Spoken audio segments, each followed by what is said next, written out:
Hey everyone, today I want to talk about action to-do lists and the difference between like planning, to-do list tools, frameworks, all that nice stuff, planning, all that stuff that can go into planning, which I think is important, and action and actual works, the two key parts of work, which is starting the task, which is a critical, very important threshold I'm realizing, and then completing it, which is also a critical threshold. Starting probably is even more critical than completing, really. Um, but so let me talk about this in a sense about myself and my own evolution because that's all I know. And I think it'll inform everyone else too. I think it's applicable broadly. So, but like maybe let's go back in college. So, back in college, maybe a decade and a half ago, approximately a decade and a half ago, 2 decades ago, in that range of time, a decade to 2 decades ago, finishing high school, getting into college, in that range overall. I was trying to improve my academic abilities. In high school, I didn't do well. I was a slack off, procrastinator. I had absolutely uh, no skills for task management, time management, personal management. So I had to develop those over time.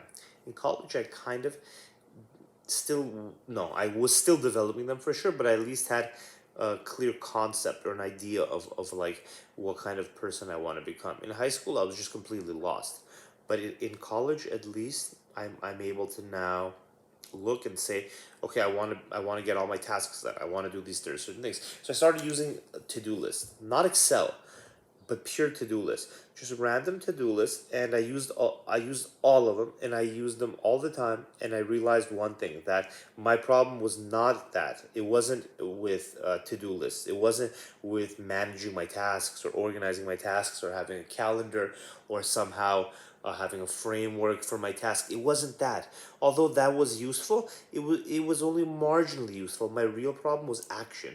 My life was simple enough, it was so not complex that it's not that big of a fucking deal, dude. I could have just done my actions.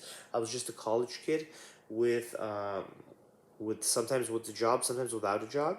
And even when I had the job, it was just a job where you don't really have tasks outside of the job. You just do the work there at the job. So I'd say that it was definitely not my it was not it wasn't my lack of ability to maintain a to-do list or to manage projects or any of that stuff.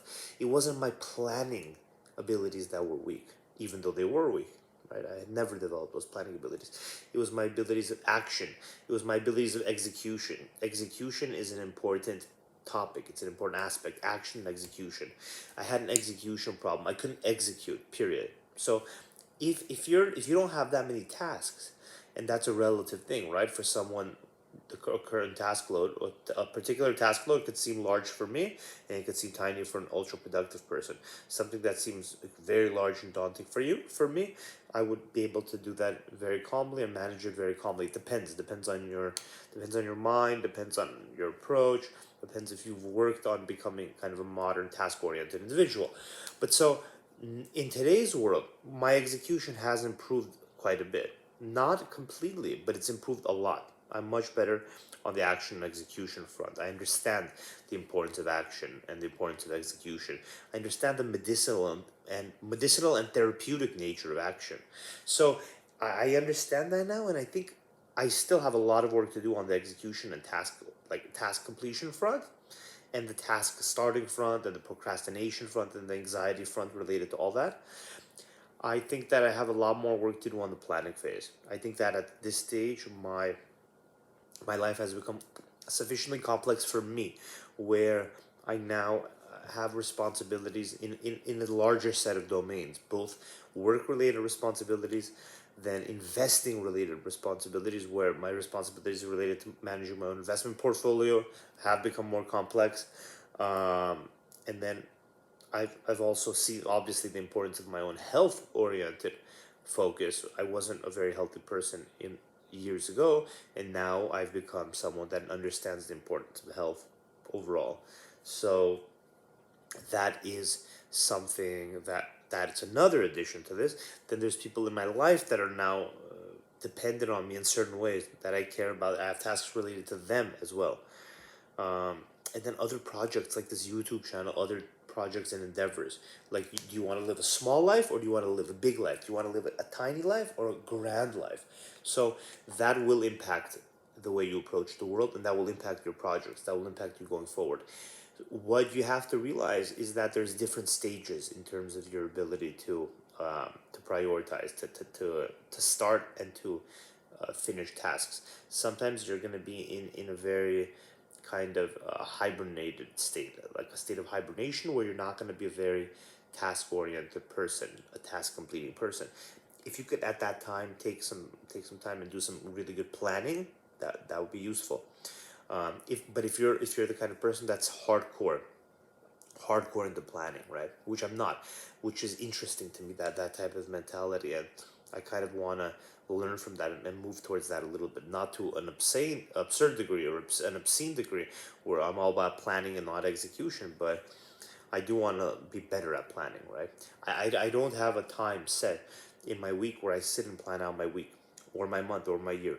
I have like 10 to do lists and they're a complete mess. I don't have a time to consolidate my to do list, or to review it, or to actually, make sure it's still applicable to where I want to go in life. I don't have that time set aside to calmly do that important planning work for my life, important executive planning work. Some people do that all the time, though. Some people just plan hours and hours a day, and they don't execute at all. They don't do shit. They just plan and plan and plan. Their calendar looks amazing. They have one or two nice to-do lists. They're utilizing the to-do list appropriately. Maybe they have a separate Excel file. Maybe they have a goal list. Maybe they have different types of writing they do related to where they want to go, their visions. Maybe they even have a journal. Maybe they're doing really good on the planning stuff, but not good on the execution stuff, right? That's also a possibility. So you have to gauge where you are on that spectrum. And depending on where you are, you may need to shift the weights here and there a little more to get balance. Now, ultimately, we want to move straight forward towards being excellent both in execution and in planning. We want to be experts both in planning and in execution. We don't want to do overly like cumbersome and overly like complex planning. We want to do fit for purpose planning for our lives, and then we want to execute like a madman, like a madwoman, like a crazy person, right?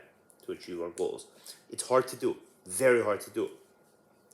I think the reason it's hard to do is because for each of the types of person, whether you're a planner or an executor, you have your own anxieties and fears. You have your own comfort zones. So if you're a planner, that's your comfort zone in the planning stage. Execution, you're just not used to it. Your brain's just not built for it, and it's out of your comfort zone. If you're good, if I give you a task and I say do this task, and you're able to do it robustly, quickly, effectively, exert will and discipline, even if you're tired, to get it done with that one task. If I give you the task, I say how to do it, and it's within your skill set, within your expertise, you see how it could be done, and you're able to do it. You're able to execute, get it done. You're tired, you still get it done. Well, that means you're good at executing. Hopefully, you're also good at planning. But if you're good at executing and you suck at planning, if you don't know how to plan, then you're gonna be more like me, where I'm good at executing, but I get so anxious, I get so overwhelmed by my task list that I'm not able to get to the point where I can focus on a single task. It's not like somebody comes and says, here's a beautiful task for you to do. It's exactly within your skill set. Here's all the information you need to do it. Go do it. And then I can brute force do it. And even if I'm tired, I could do it. It's not that. I have to sit and plan and decide which tasks I'm going to do, decide which tasks I'm not going to do, decide how to approach them, and then deal with the uncertainty, deal with the incredible uncertainty of some of these tasks, where starting out, you don't know how it's going to end, and you have to kind of have some faith that you'll be able to find the right answers, the right solutions to whatever kind of pebbles and rocks dot your path as you try to complete this task. It's reasonable. That's an understandable thing.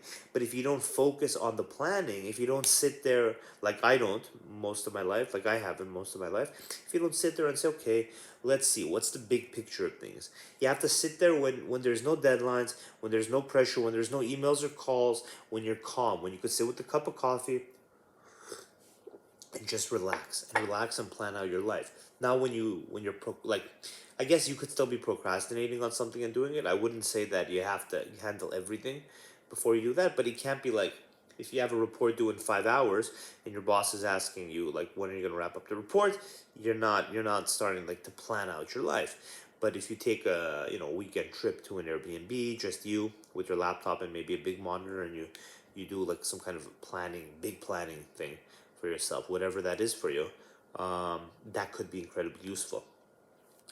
But you have to ask yourself again, which part of the spectrum are you on? If you're the planning type, taking that two-day vacation at an Airbnb is useless. It's useless. It's just not beneficial for you. It's beneficial if you don't know planning at all. If you don't do any planning at all. If you're just an action person, but you don't know how to plan or take the bigger picture, which is kind of how I am. So